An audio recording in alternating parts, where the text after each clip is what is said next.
मैंने फिजिक्स का एक चैप्टर पढ़ा लेकिन मुझे कुछ समझ में ही नहीं आया, तो मैं क्या करूँ? फिर एक बार पढ़। कितना समय लगेगा? 30 मिनट्स तो लगेंगे।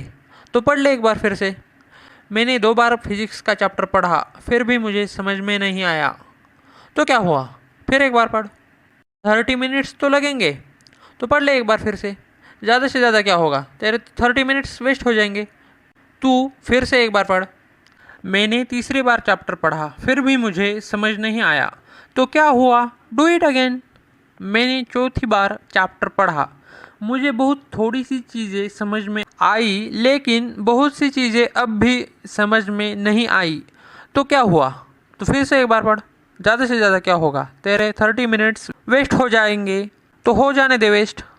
तू सिर्फ और एक बार पढ़। I got it, I got it.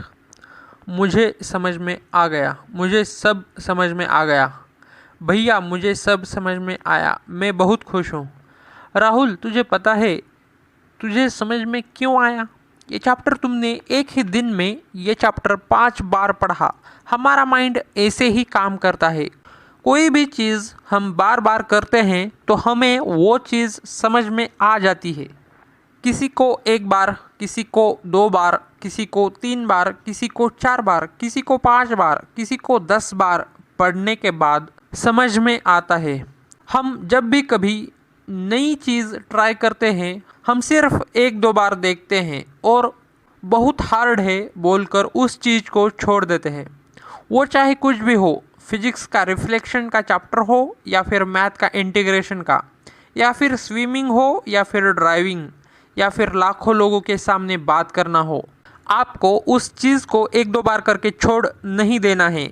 आपको उस चीज़ को तब तक करते रहना है जब तक आपको वो चीज़ पूरी तरह से समझ में नहीं आती।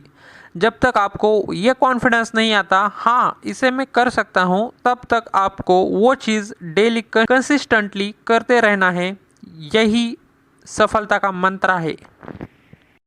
If you understand and loved this video, then like this video and share this video with your friends and subscribe to my channel. Bye bye, take care.